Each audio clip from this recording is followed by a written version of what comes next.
in the world that I work in around cultures where people can experience belonging at work, there are four different terms that get used and that are not always clear for everybody. So there's equality, diversity, inclusion, and belonging. Hmm. And, inclusion is essentially an external act where the organization attempts to make sure everybody is included, has an equal opportunity. Belonging is really the outcome you want to achieve, which is that everybody has a sense that they belong here, it's comfortable, I'm safe to be myself. Okay, so when we talk about a culture of inclusion and belonging, what we're talking about is an environment in which not just one non-dominant group or the dominant group feels comfortable, it's an environment which every human being has a great human experience of being at work, and that increases productivity and value for themselves and for the organization. So it's not just about women, it's not just about race, it's not just about sexual orientation, it's about the granular level of the human being having a good human experience. And that has three elements. That has the individual element. So how do I experience being at work? It has a social element, which is how does the ecosystem of human beings find value and have a good experience of being at work. And then there's a systemic element, which we were talking about, which is the unsaid, the unspoken. You know, sometimes we may all have had that experience if we start working in a new organization and we feel like there's this invisible hand at work. You know, we know the procedures, we know the practices, we know the people, we know what we should do, but there's something going on that we can't quite put our finger on. That's one Hmm. of the systemic element. The other is kind of, people talk about unconscious bias, and that's at an individual level. If you think about the systemic element in the organization, it's the unconscious bias of the organization because things have been going on for so long that we don't even know it's there. It's like water to the fish. I mean, that's really important in itself, where you just mentioned unconscious bias. And I think it's a term that's banded around. And Yeah. there was a time, in recent years where it was the done thing to do. It's become a bit of a buzzword, if I'm allowed to say that. But, Yeah. and then there's studies to show that actually it doesn't work when we do unconscious bias training. Doesn't We don't do unconscious bias training. We specifically don't, because it doesn't work. In some cases, the research shows that actually the dominant group then uses the phrase, well, that's just my unconscious bias, deal with it. It's really not helpful. um, it's useful to have those kinds of conversations if you surround it with the larger cultural piece. You can't sheep dip people either. You know, some people do a 2-day workshop on unconscious bias, and some organizations just have, like, do you know what, there's this 30-minute online training that you have to do and it's compulsory, and what are you going to achieve with that? And then starting to explore some of those systemic barriers, the invisible barriers to progress for different communities in the organization, because what we find is that each different kind of community has certain challenges and barriers that get in the way as a Yeah. function of their history and association with the dominant group. That's critical. The other thing is that at least the senior team has to believe that this is possible and it's something desirable. Right. So brings us into the organization, the first step is having conversations that they believe it's desirable and possible. And then looking at, we spoke earlier about the different power groups, right? So looking at who in those different informal power groups will also align with that and who we will need to work with, so that we can start to get some kind of alignment for this process. Because if you don't have that, there's no point carrying on. Yes. Yeah. That's a first step. Then we look at the shared language that I spoke to you about.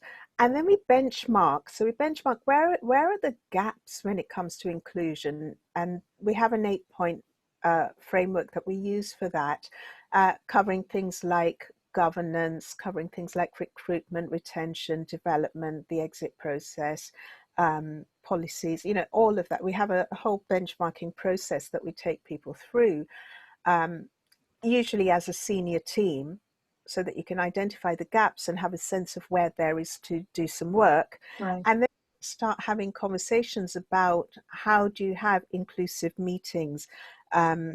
How do we create a culture in which everybody has a say, and decision making is a collaborative joint process where the best outcome can evolve? What are the journeys in the organization? What's the customer journey? What's the employee journey? What's the recruitment journey? What are the important journeys that you need to look at to bridge the gap in your benchmark towards being a more inclusive organization?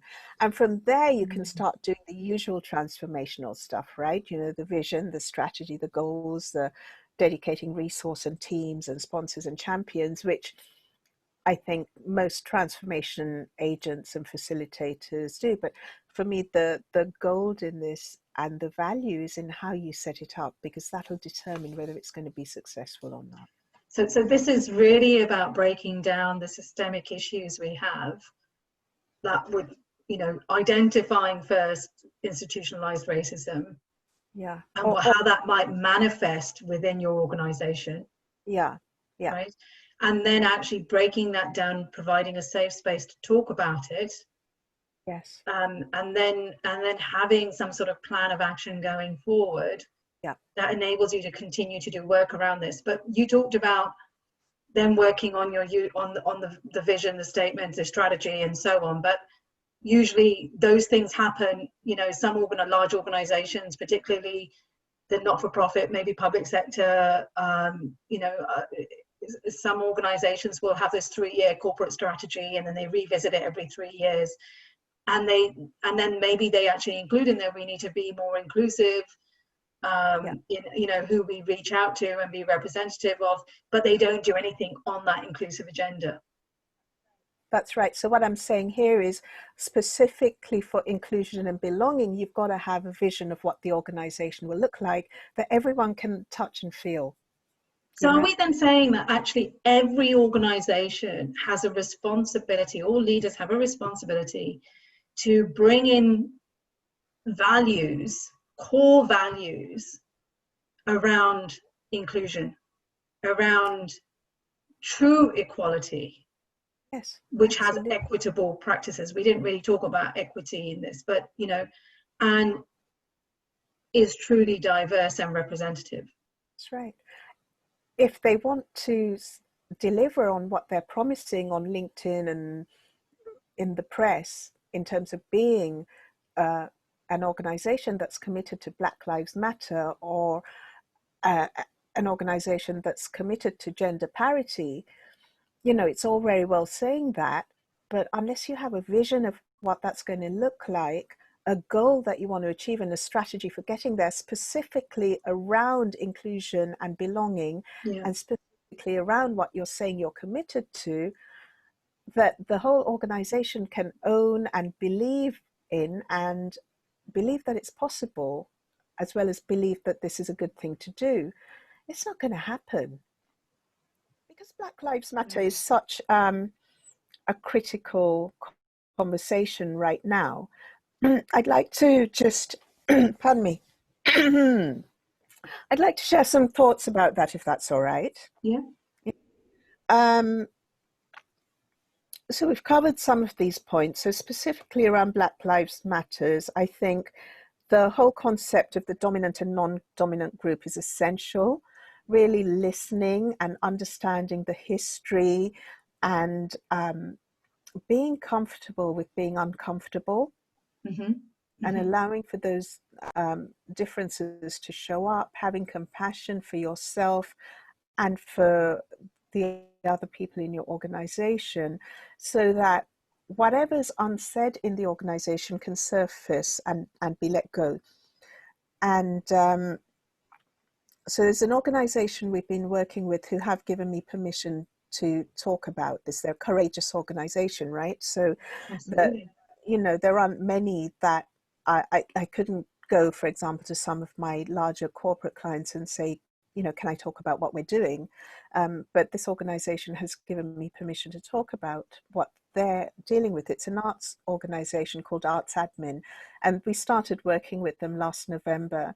And there were two new joint chief execs in place, and they are really committed to creating a fully inclusive and belonging culture and organization, and recruiting in a way that they do represent their demographics, and that people in the organization are free to speak up and share. And we've been going through the process I just explained with them. And, you know, with them and with any organization, the challenge is balancing psychological safety with the challenges that you're dealing with, and with giving people space to speak up and hear the voices. And I just wanted to share with you, as I said, it's important to get feedback and participation. And one of the things we do a lot of is as we work through the process, and we're just finishing. Yeah, so they started in November, we're finishing in September, right? So Right. it take time to begin the process, and we're beginning the process.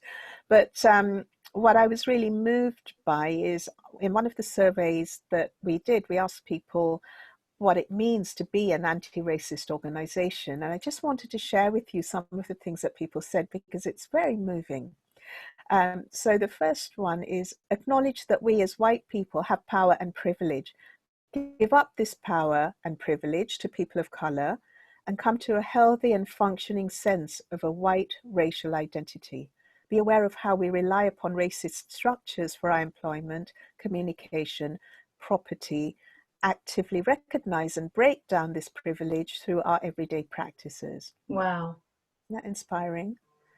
Another one said, know the social barriers in place, be an active and vocal ally of all marginalized groups. So they said all marginalized groups. Acknowledge that there are barriers for certain people which may be based on race, and look at ways to remove those barriers in our processes and policies. Actively promote and celebrate people from different backgrounds. Change the organization, not ask the people to change for us. Actively strive to combat racism within ourselves and beyond our own boundaries. That's There's amazing.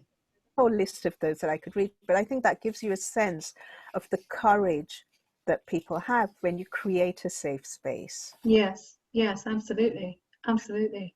And then I want to also, if you don't mind, share almost like a manifesto that the CEO of one of the organizations I'm involved with created in June 2020. So just now, right, following the whole Black Lives Matter conversation rising up again.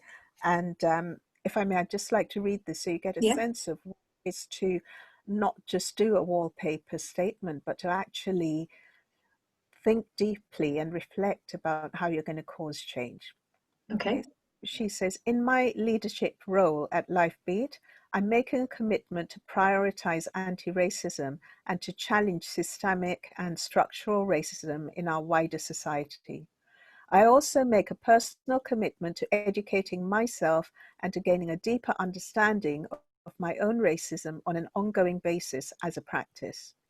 The drive for equality and to expose and challenge racism needs to become integrated into our organizational vision and mission, and central to all our training and our youth program objectives, to truly realize our goals of learning from others different to ourselves, and to taking action on the things we care about.